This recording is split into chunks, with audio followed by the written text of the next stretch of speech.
They say the dead leave behind nothing but memory. But for Marianne Cole, her husband left behind a boat, and that boat left her a fortune he'd been planning for years. While Dennis Ashford shook hands at the funeral like a man accepting condolences for his own loss, Marianne was quietly learning she'd been left almost nothing at all.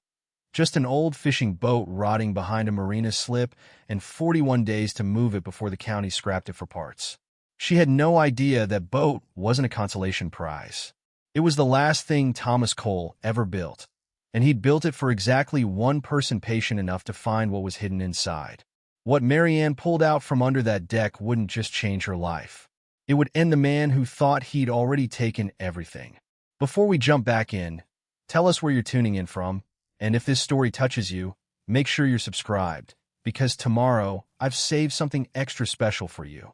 Marianne Cole had been married to Thomas for 26 years when the heart attack took him on a Tuesday morning in March, halfway through a cup of coffee he never finished. She was 53. He was 59.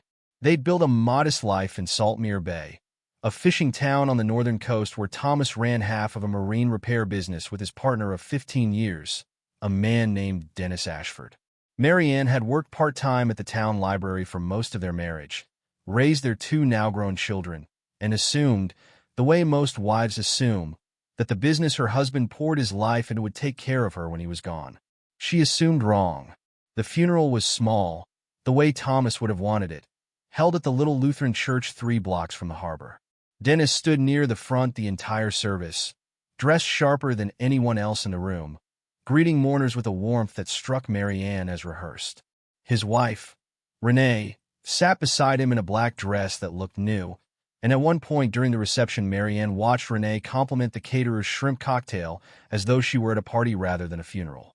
Marianne said nothing. She was too numb to say anything. It was 3 days later, in a small conference room above the marina office, that Marianne learned the truth about her husband's business. Dennis had called the meeting himself, insisting it was best to handle things quickly before grief made the paperwork harder.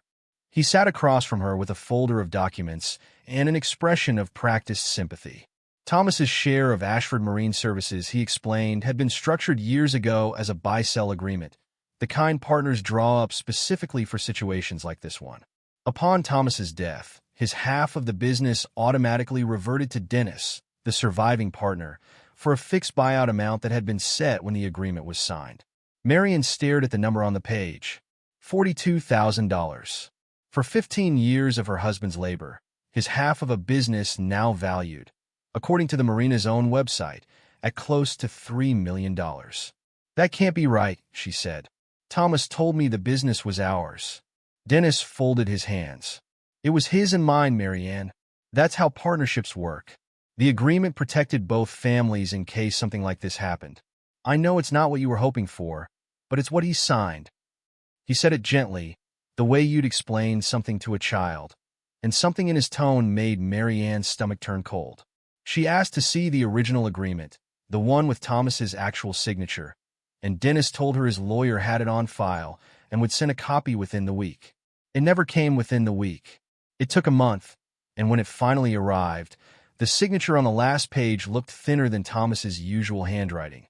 The T slanted in a way she didn't recognize. She mentioned it to her son, who told her grief plays tricks on memory, and she let it go because she had no way to prove otherwise and no money left to fight it. What Marianne did have, in the end, was a boat. Thomas's boat, the Second Wind, a 32-foot wooden cruiser he'd spent the last 3 years of his life restoring in his spare time, piece by piece, in a rented slip at the far end of the marina. Dennis mentioned it almost as an afterthought during that same meeting, sliding a separate paper across the table. The boat had never been part of the business. It was titled solely in Thomas's name, which meant it belonged to Marianne outright, along with the modest storage fees that came with it. You'll want to sell it, Dennis said, not unkindly. Or scrap it. Boats like that are money pits. Thomas poured a small fortune into a hull that was never worth saving. I told him that more than once. Marianne signed the buyout paperwork because her lawyer, a tired man handling too many cases for too little money, told her fighting it would cost more than she'd win. She walked out of that office with $42,000, a house with a mortgage still owed on it, and a wooden boat she didn't know how to sail. Dennis walked her to the door himself, and as she left he mentioned, almost as a joke, that he hoped she'd find something to keep her busy now that Thomas was gone. Marianne didn't answer. She drove straight to the marina, parked in the gravel lot overlooking the water, and sat behind the wheel for 20 minutes before she found the courage to walk down to slip 47. The second wind sat low in the water, her hull freshly painted a deep forest green, brass fittings polished to a shine that made no sense for a boat Dennis had called worthless. Marianne stood on the dock a long time, looking at the boat her husband had spent 3 secret years building, and she felt something underneath the grief that she couldn't name yet. It felt almost like being handed a locked door and told, somewhere inside, there's a key only you know how to find. Marianne spent the next 2 weeks doing the math over and over, hoping a different number would appear if she added it up enough times. It never did. $42,000, minus the $11,000 still owed on Thomas's truck, minus the funeral costs Dennis had somehow forgotten to mention were coming out of her share, left her with just under $29,000. The house had a mortgage of $1,400 a month, a number that had felt manageable with 2 incomes and felt like a noose with one. Her library job paid barely enough to cover groceries and gas. She sat at the kitchen table one night with a legal pad, writing numbers in Thomas's old reading glasses because her own were somewhere in a box she hadn't unpacked since the funeral, and she realized the house would eat her savings within 18 months. Preparing and narrating this story took us a lot of time, so if you are enjoying it, subscribe to our channel. It means a lot to us. Now back to the story. The friends came next, or rather they didn't. Marianne had spent 2 decades attending the marina's summer fundraisers, hosting Thanksgiving for half the harbor's families, sitting on the church board with women who called her one of the girls. In the month after Thomas died, she called 6 of them. 2 didn't answer. 2 answered and talked for exactly as long as politeness required before finding a reason to hang up. 1, an old friend named Pauline Ferris who lived 2 streets over, actually came by with a casserole and sat with her for an hour, and Marianne would remember that kindness longer than any of the slights. But the rest of Saltmere Bay had already decided, without saying it out loud, that a widow with no money and no business interest wasn't worth the same invitations anymore. Dennis, meanwhile, seemed to be everywhere. He'd taken over full ownership of Ashford Marine Services and rebranded it within a month. New signage, a fresh coat of paint on the office, a photo of himself on the company website standing where Thomas used to stand for the annual harbor photo. He hosted a ribbon cutting for the newly expanded repair yard, and Marianne heard about it from Pauline, who'd gone out of politeness and come home furious on her behalf. Renee Ashford had worn a dress that cost more than Marianne's entire funeral budget. Dennis had given a speech about honoring Thomas's legacy. Marianne wasn't invited. She told herself it didn't matter, that dignity meant not needing anyone's invitation, but some nights the anger sat in her chest like a stone she couldn't swallow or spit out. She thought about calling a lawyer again, a real one this time, someone from the city instead of the tired man who'd handled her original paperwork. She got as far as writing a number on a sticky note, $600 for an initial consultation, before she folded the note in half and put it back in the drawer. $600 was 3 weeks of groceries. It was easier to be angry in private than to spend money she didn't have, proving a suspicion she couldn't back up. 2 months after the funeral, the marina sent her a notice. Slip 47 storage fees were 3 weeks overdue, a fact that stunned her because she'd set up auto-pay from the account Dennis's buyout money had gone into, an account she'd since had to drain for the mortgage. She drove down to the marina office to sort it out and found herself face-to-face with Dennis for the first time since the signing.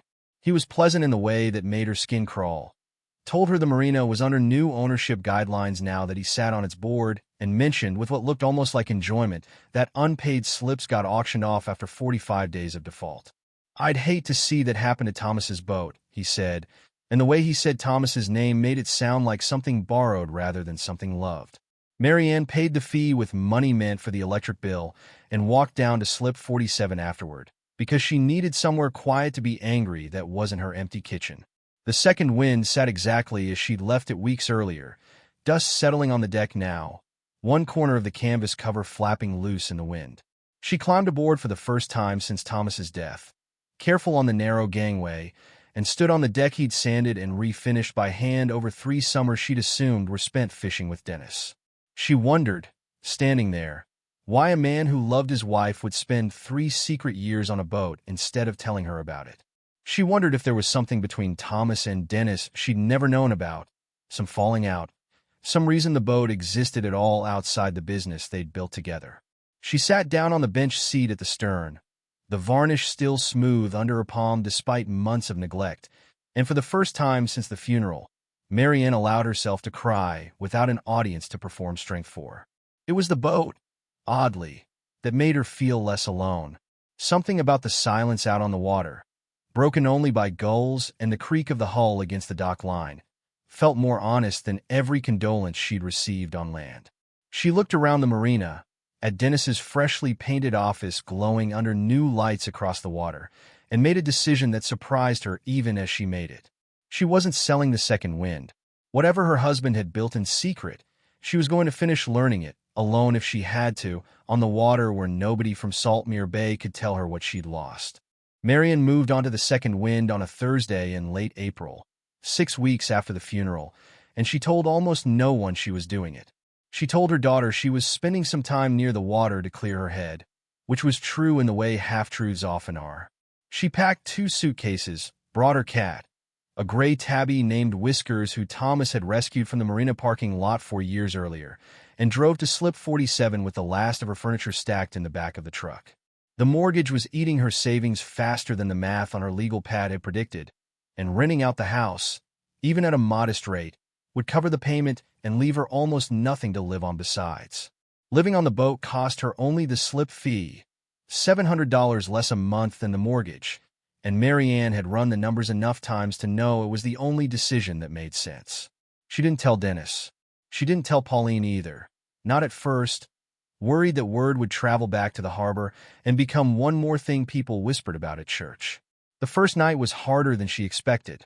The boat rocked gently, even tied to the dock, a motion she wasn't used to, and every creak of the hull sent her hand to her chest until she remembered she was safe. Whiskers, for his part, adjusted faster than she did, finding a sunny spot on the aft deck by the second afternoon and claiming it as his own. Marianne lay awake that first night in the narrow berth below deck, staring at the ceiling Thomas had varnished by hand, and wondered what exactly she was doing with her life. She was 53 years old, sleeping on a boat she didn't know how to operate, in a marina where her husband's former partner controlled the dock she was tied to.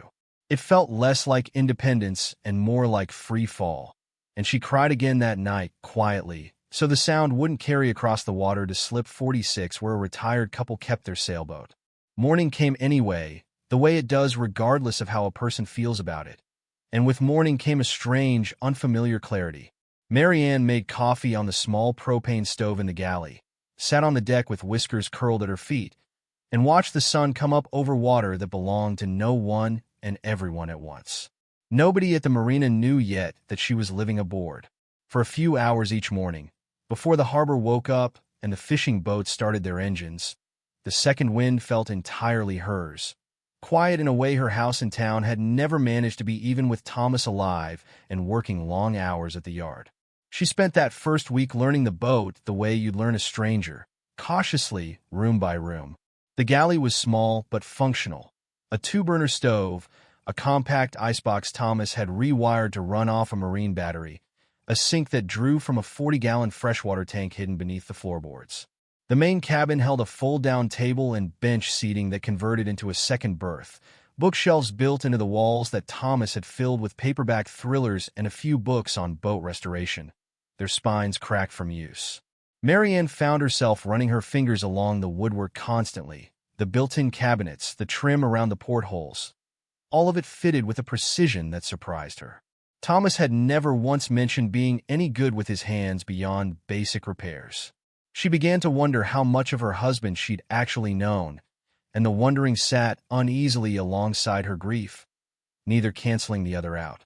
The engine, an old diesel Thomas had rebuilt twice according to a logbook she found tucked in a drawer, refused to start the first 3 times she tried it, and on the 4th attempt it coughed to life with a rattle that made her jump backward from the helm.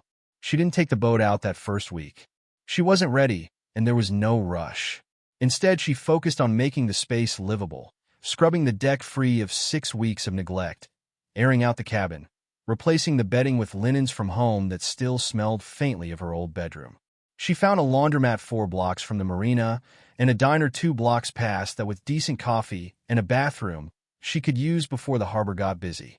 Slowly, the boat stopped feeling like an emergency shelter and started feeling like a strange, small home.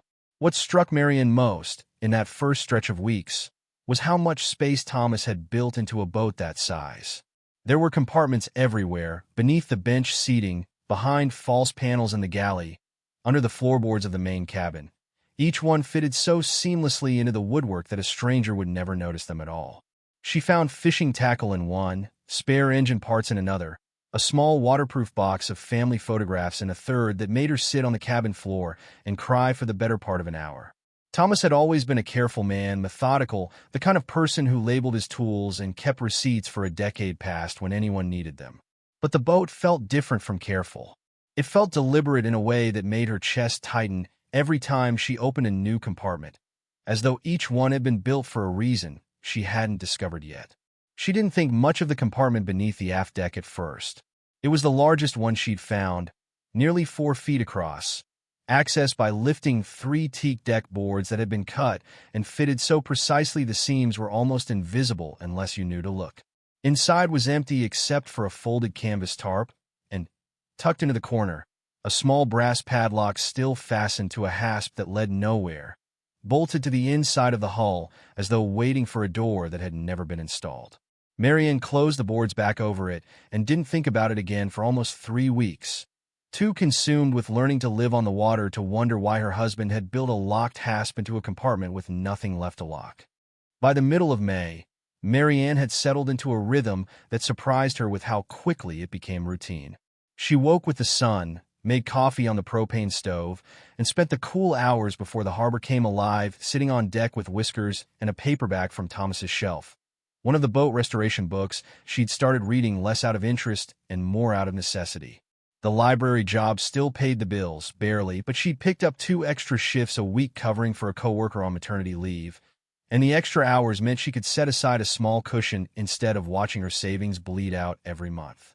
Living aboard the second wind cost her a fraction of what the house had, and for the first time since Thomas died, the numbers on her legal pad stopped looking like a countdown to disaster.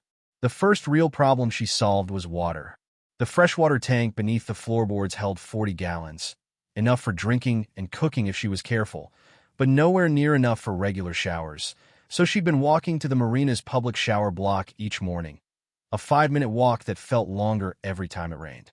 She mentioned the inconvenience to nobody, because there was nobody to mention it to, and instead spent an evening reading through Thomas's old marine supply catalogs until she found a solar shower bag, a simple black vinyl pouch that heated water in direct sunlight, cheap enough that she bought 2.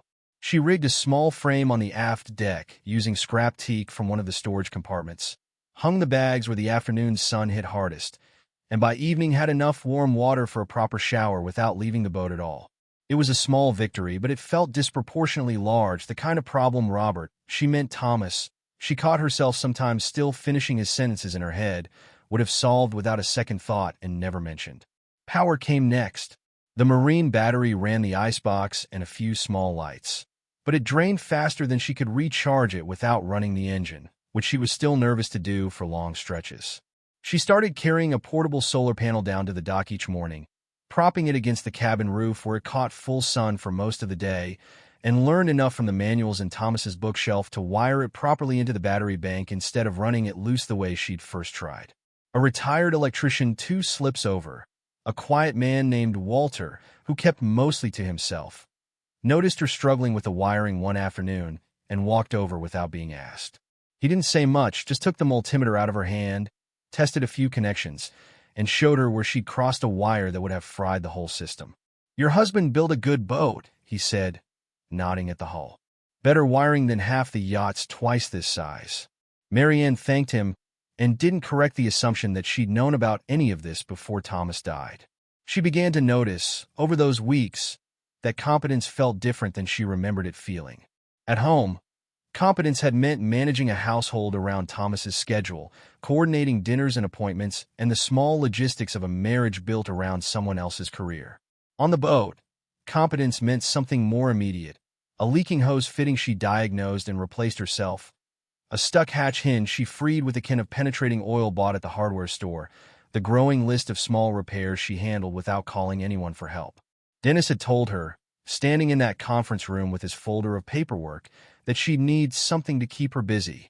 She thought about that phrase more than she wanted to, usually while doing something with her hands that Dennis would have assumed was beyond her. She started keeping a small notebook, the way Thomas had kept his engine logbook, writing down what she fixed and how, partly for her own reference and partly because writing it down made the accomplishments feel real instead of accidental. The boat itself kept revealing new corners of her husband's work. She found a second waterproof box behind a false panel in the galley, this one holding nothing but boat registration paperwork and old receipts from a marine supply store 2 towns over. Receipts dated across a 3-year span that added up, when she finally sat down and totaled them, to almost $11,000 in materials. $11,000 was not pocket change for a man who'd told her repeatedly that money was tight, that they needed to watch the budget, that a vacation would have to wait another year. She sat with that receipt total for a long time one evening, Whiskers asleep in her lap, wondering where Thomas had found that kind of money without her noticing it was gone. Their joint account had never shown withdrawals that size.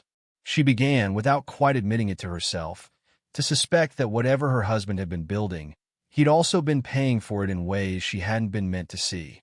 By early June, the second wind no longer looked like a neglected boat rotting in a rented slip. The deck was clean, the brass fittings polished the way Thomas had kept them, fresh canvas replacing the torn cover that had flapped loose the day Marianne first climbed aboard. She'd hung a set of solar lights along the cabin roof that came on automatically at dusk, giving the boat a soft glow visible from the parking lot above the marina, and more than once she caught herself standing on the dock in the evening, just looking at it, surprised by what she'd managed to build from something everyone else had written off as worthless. She still hadn't opened the compartment beneath the aft deck a second time. Some nights, she told herself she'd forgotten about it. Most nights she knew that wasn't true at all. The night Julian Voss found her was the second week of June, warm enough that Marianne had left the cabin hatch open to catch the breeze, the solar lights along the roof glowing soft blue against the dark water. She heard footsteps on the dock before she saw him, slow and deliberate, a flashlight beam sweeping across the hulls of the boats in the row before landing. Finally, on the second wind, Marianne froze at the galley table, Whiskers lifting his head from where he'd been curled at her feet, and for a moment she considered killing the lights and pretending the boat was empty. It was too late. The beam had already caught movement through the cabin window, and a voice called out, cautious but not unkind, asking if someone was aboard. She stepped up into the cockpit with her heart hammering, expecting harbor security, or worse, someone reporting back to Dennis, and instead found a man in his mid-30s standing on the dock in a marina uniform, a tool bag slung over one shoulder, looking almost as startled as she felt. "Sorry," he said, lowering the flashlight so it wasn't shining in her eyes. "I do a walkthrough of the slips a couple nights a week, checking mooring lines, that kind of thing. I didn't realize anyone was living aboard 47. Marianne's first instinct was to lie, to say she was just visiting, checking on the boat before selling it, anything that wouldn't confirm what she'd been hiding for 6 weeks. But something about the way he'd said it, matter of fact instead of accusing, made the lie feel unnecessary. "I've been staying here since April," she said. "I know I'm probably not supposed to be."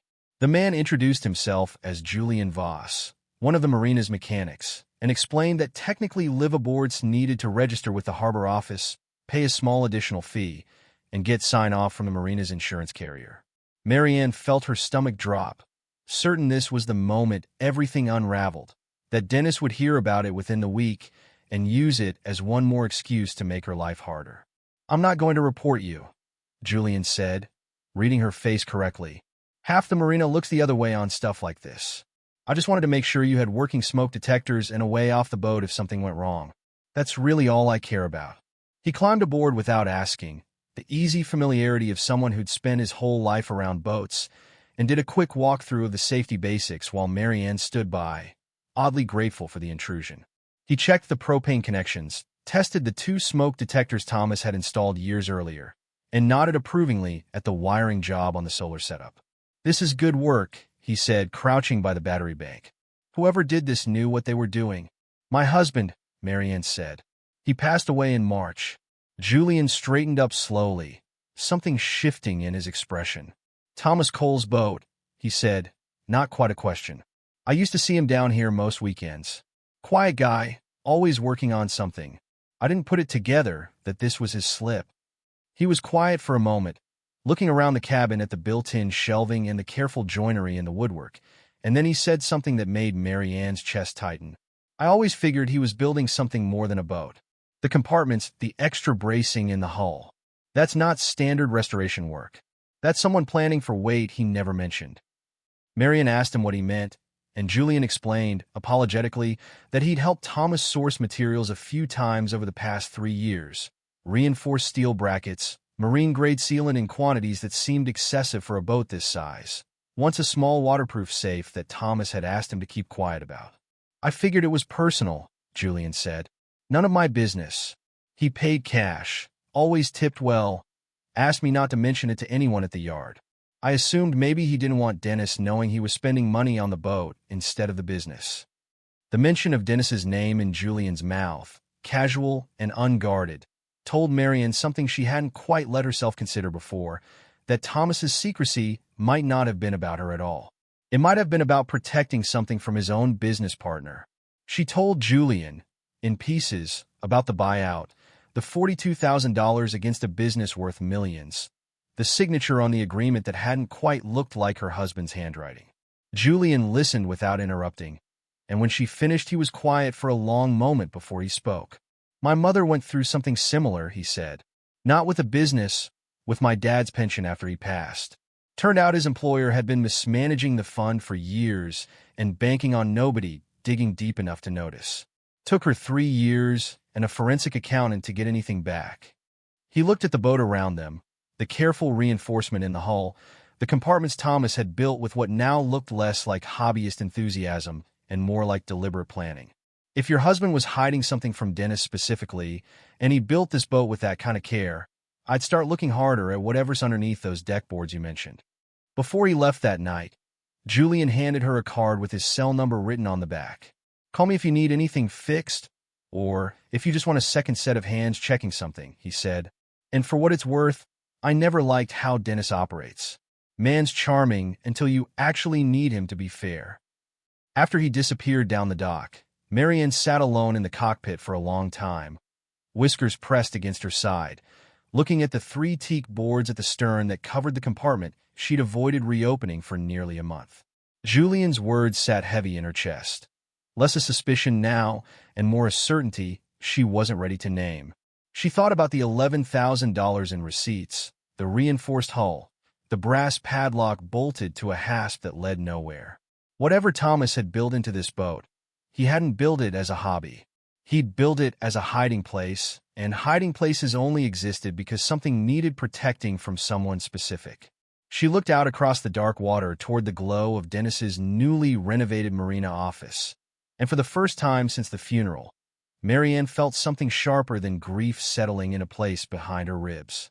Marianne waited 3 more days before she opened the compartment again, not out of fear exactly, but because some part of her understood that once she looked, there would be no pretending anymore.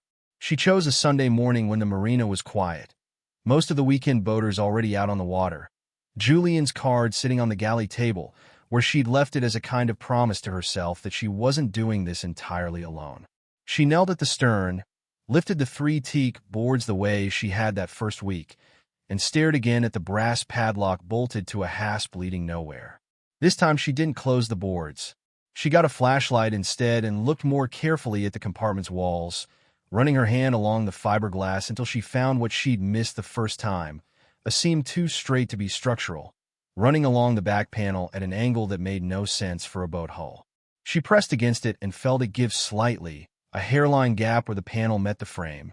It took her the better part of an hour with a flathead screwdriver from Thomas's toolbox to work the panel loose, her hands shaking less from effort than from the growing certainty that she was about to find something her husband had never intended anyone to see. Not even her, not until he was gone. When the panel finally came free, she found a second compartment behind it, smaller, dry, lined with the same marine-grade sealant Julian had mentioned, and inside it sat a waterproof case roughly the size of a briefcase, the kind fishermen use for expensive tackle or important documents on long trips. It was locked, but the key was taped beneath it, wrapped in plastic, exactly where a careful man would leave it for someone patient enough to find the compartment in the first place. Marianne sat back on the deck, the case in her lap, Whiskers watching from a few feet away with the wary curiosity cats reserved for anything new, and she made herself breathe before she opened it. Inside were files, dozens of them, organized in labeled folders the way Thomas had always organized his tax paperwork, methodical even in secrecy. She recognized the header on the first folder immediately. Ashford Marine Services, Internal Records, and beneath it, a stack of financial statements that didn't match anything she'd ever seen from the business Dennis had described to her. She spent the rest of that morning and most of the afternoon reading, the sun moving across the deck as she worked through folder after folder, and what she found rearranged everything she thought she understood about her husband's death and the years leading up to it. Thomas had been keeping a second set of books, not for the business's official accounts, but a private ledger tracking discrepancies he'd noticed over nearly 4 years. Cash payments from clients that never appeared in the company's official revenue. Invoices billed at inflated rates to 3 specific customers who turned out, according to Thomas's handwritten notes, to be shell companies registered to addresses in a neighboring state. There were bank statements showing transfers from the business account into a separate account Marianne had never known existed. One held solely in Dennis's name, totaling just over $600,000 across 3 years. There was a folder of photographs, receipts, and time-stamped notes documenting equipment Dennis had reported as damaged or lost, filed insurance claims for, and collected payouts on. Equipment that Thomas's own notes confirmed was still sitting in the repair yard, fully functional, weeks after the claims were paid. Near the bottom of the case was a letter, handwritten, dated 8 months before Thomas's death, addressed to Marianne but never sent. She recognized her husband's handwriting instantly. Nothing like the thin, unfamiliar signature on the buyout agreement, and she understood in that moment exactly why the signature on that document had looked wrong to her from the beginning. The letter explained everything Thomas had been too careful, or too frightened, to say out loud while he was alive. He discovered the fraud almost by accident 3 years earlier, a discrepancy in a client invoice that led him down a trail he wished he'd never followed. He'd confronted Dennis privately at first, hoping to resolve it quietly between partners, and Dennis had responded not with denial, but with something closer to a warning, reminding Thomas how easily a business partnership could be restructured, how easily a man's half of something could disappear on paper if the right documents were prepared at the right time. Thomas had been building his case ever since, documenting everything, terrified of what exposing Dennis outright might cost him and his family, and terrified enough of Dennis's threats that he'd never told Marianne any of it, choosing instead to hide the evidence somewhere he was certain Dennis would never think to look. The boat, he wrote, was never really about restoration.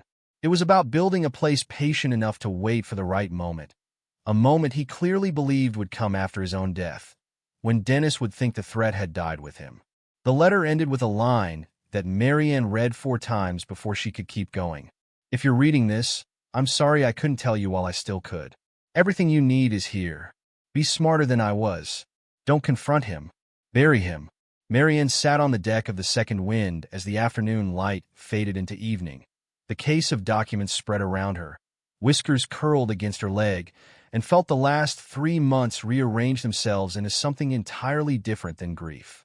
She wasn't a widow who'd been left with nothing. She was a woman sitting on evidence of fraud, insurance abuse, and years of theft, evidence her husband had spent the final years of his life gathering at considerable personal risk, evidence Dennis Ashford believed had died in a hospital room in March. She thought about the $42,000, the thin signature on the buyout agreement, the ribbon-cutting ceremony she hadn't been invited to. Then she closed the case, carried it below deck, and began, for the first time since the funeral, to plan. Marianne didn't call a lawyer that week, or the week after. She'd learned enough from Thomas's letter to understand that acting too quickly could undo 3 years of his careful work, and if he'd been patient enough to wait, she could manage the same. Instead, she called Julian, the only person outside her own head who knew any of what she'd found, and asked him to meet her on the boat that Wednesday evening after his shift ended. He listened to the whole story without interrupting, the way he had the first night, and when she finished he sat quietly for a moment looking at the case of documents on the galley table. "You need someone who does this for a living," he said finally. "Not a general lawyer. Someone who handles fraud, forensic accounting, the kind of case where the paperwork actually matters." He gave her a name, a woman he'd met years earlier through his mother's pension case, an attorney 2 counties over named Deborah Illich who specialized in exactly this kind of thing. Marianne called the number the next morning before her library shift, expecting a receptionist and a long wait, and instead got Deborah herself on the second ring. She explained the situation in careful pieces, the buyout, the questionable signature, the case of evidence her husband had hidden inside their boat. Deborah asked her to send photographs of a few key documents before committing to anything, and when this is insurance fraud, embezzlement, and very likely forgery on that buyout agreement, all documented well enough to build a real case. "I want to see everything you have in person before we decide how to move." Marianne drove out to Deborah's office the following weekend with the case locked in the trunk of her car, and spent 4 hours in a conference room going through every folder while Deborah took notes and occasionally stopped her to ask a clarifying question. By the end of the meeting, Deborah had a plan laid out in 3 parts. First, they would have Thomas's original signature independently verified against the buyout agreement by a forensic document examiner, building a case that the signature Marianne had questioned from the beginning was, in fact, forged. Second, they would compile the financial records into a formal report and submit it to the state's insurance fraud division, given the clear evidence of falsified claims. Third, and most delicately, they would prepare a civil case to challenge the buyout agreement itself, arguing that Marianne had been coerced into signing a fraudulent settlement based on documents. "This will take months," Deborah warned her. "Maybe longer. Cases like this move slowly, and Dennis has resources to fight back. But the evidence is strong enough that I don't think he wins. Not with what your husband left you." Marianne told her she wasn't in a hurry. She'd learned patience from a man who'd spent 3 years building a hiding place instead of confronting his own fear, and she intended to honor that patience rather than rush toward a satisfaction that might cost her the case. Over the following weeks, Marianne's life fell into 2 parallel rhythms: the quiet routine of the boat, coffee at dawn, shifts at the library, small repairs logged in her notebook, and the slower, more deliberate work of building a case against a man who had no idea it was coming. She met with the document examiner Deborah recommended, a soft-spoken man who spent 2 hours comparing Thomas's known handwriting samples against the buyout signature and concluded, in a report that ran 11 pages, that the signature showed clear indicators of forgery, likely traced rather than signed naturally. She sat with Deborah's paralegal organizing the financial records into a timeline that would make sense to investigators unfamiliar with the case, cross-referencing Thomas's handwritten notes against the actual bank statements to confirm every discrepancy matched. She learned more about forensic accounting in 6 weeks than she'd known existed in her entire life before, staying late at the library some nights to research terms Deborah used that she didn't yet understand: embezzlement schemes, shell company structures, the specific language of insurance fraud statutes in her state. Dennis, as far as Marianne could tell, suspected nothing. He waved to her once from across the marina parking lot in early July, keeping her occupied. Marianne waved back and said nothing, watching him walk into his renovated office with the easy confidence of a man who believed he'd already won. Renee posted photographs online of a beach vacation the 2 of them took that same month, captioned with something about blessings and hard work paying off, and Marianne looked at those photographs longer than she probably should have, not with envy exactly, but with a kind of grim satisfaction at how little time Dennis had left to enjoy any of it. By late August, Deborah had everything she needed.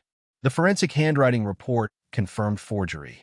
The financial records confirmed a pattern of embezzlement stretching back nearly 4 years, totaling just over $600,000 diverted into Dennis's personal accounts, alongside a separate pattern of falsified insurance claims worth another $200,000.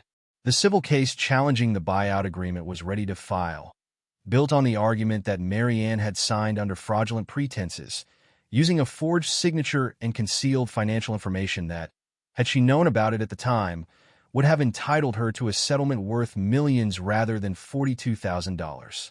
Deborah laid out the final piece of the plan on a Tuesday afternoon in Marianne's second-to-last meeting before everything moved forward. They would file the fraud report with the state and forward the embezzlement evidence to the district attorney's financial crimes unit simultaneously. Time to hit before the civil case was even filed, so that by the time Dennis received notice of the lawsuit, criminal investigators would already be examining his accounts. "He's not going to see this coming," Deborah said. "Everyone who's cheated someone assumes the person they cheated stayed exactly where they left them."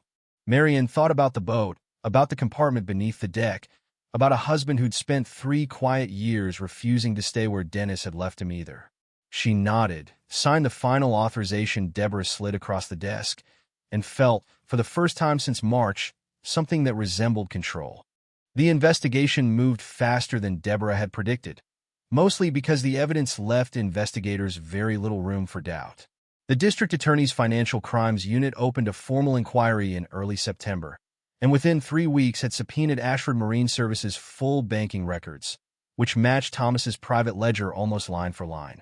Marianne learned about the raid from Pauline, who'd heard it from someone at the harbor supply store, 2 unmarked cars, and a team of investigators spending an entire afternoon at the marina office in late September, carrying out boxes of files while Dennis stood in the parking lot on his phone, his face, according to Pauline, gone the color of old dishwater.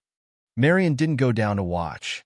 She sat on the deck of the Second Wind that afternoon with whiskers in her lap, close enough to hear the commotion carrying faintly across the water, and let herself feel something quieter than triumph, something closer to relief that Thomas's 3 years of careful documentation hadn't been wasted after all. The story broke in the local paper the following week, a headline about a marina business under investigation for insurance fraud and embezzlement. Dennis's name printed beneath a photo taken at that same ribbon-cutting ceremony Marianne hadn't been invited to. The article mentioned that a forensic review had uncovered discrepancies dating back nearly 4 years, though it stopped short of naming a source, exactly as Deborah had promised it would. Marianne read it twice at the library computer, then closed the browser and went back to shelving returns, because the story wasn't finished yet, and she'd learned by then not to celebrate anything until it was. The civil case filed 2 weeks later, and this time the news carried her name directly, Marianne Cole versus Ashford Marine Ashford on 11 counts, including embezzlement, insurance fraud, and forgery, the last charge tied directly to the buyout agreement Marianne had questioned from the very first week. Renee Ashford filed for divorce 9 days after the indictment became public, and Pauline reported, with no small satisfaction, that Renee had moved out of their house within the month, taking almost nothing with her but her clothes and a car that turned out to be leased in the business's name. The civil case settled in February, not because Dennis wanted to, but because his criminal defense had drained resources faster than his attorneys anticipated, and settling the civil suit meant one less battle to fight while facing prison time on the criminal charges. Marianne walked away with $2.3 million, her actual share of the business Thomas had built, plus damages for the fraud that had cost her nearly a year of financial hardship she should never have endured. Dennis pleaded guilty in April to reduce his sentence, accepting 6 years, with the judge noting during sentencing that the pattern of fraud had been meticulously documented by the victim's late husband, whose diligence made this prosecution possible in ways that would otherwise have been extraordinarily difficult. Marianne wasn't in the courtroom for the sentencing. She'd asked Deborah beforehand whether her presence was required, and when Deborah confirmed it wasn't, Marianne chose instead to spend that morning on the water, taking the Second Wind out past the harbor mouth for the first time entirely on her own, the engine running smooth after months of her own careful maintenance, whiskers stretched out on the bow, enjoying the sun. She didn't need to watch Dennis' sentence to feel the weight of it lift. She'd already spent a year building something he could never take credit for or take away from her, and that felt like enough. With the settlement money, Marianne didn't sell the Second Wind or move back into the house in town. She bought the slip outright instead, then purchased the small marine supply shop 2 doors down from Dennis's old office, now under new management after his conviction, and turned it into something closer to what Thomas had always wanted the harbor to be, a place where working boaters could get honest prices and honest advice instead of the kind of quiet theft that had defined half of Ashford Marine Services for years. She hired Julian as her lead mechanic within the first month, and hired Walter, the retired electrician, part-time for anyone needing wiring help, and the shop became, slowly, something the harbor actually trusted again. She kept the letter Thomas had written her tucked inside the same waterproof case where she'd found it, stored now in a proper safe rather than a hidden compartment. Though she left the compartment itself exactly as it was, teak boards fitted seamlessly over the space that had once held everything she needed to reclaim her life. 1 year after the funeral, Marianne sat on the deck of the second wind at sunset, the harbor quiet around her, and thought about the version of herself who'd once believed she'd been left with nothing. Thomas hadn't left her nothing. He'd left her a boat, patient enough to wait, and inside it, everything she needed to build a life no one could take from her twice. If Marianne's story moved you, please subscribe to this channel and turn on notifications. We share powerful stories every week about people who turned their darkest moments into their greatest victories. Up next, you've got 2 more standout stories right on your screen. If this one hit the mark, you won't want to pass these up. Just click and check them out. And don't forget to subscribe and turn on the notification bell so you don't miss any upload from us.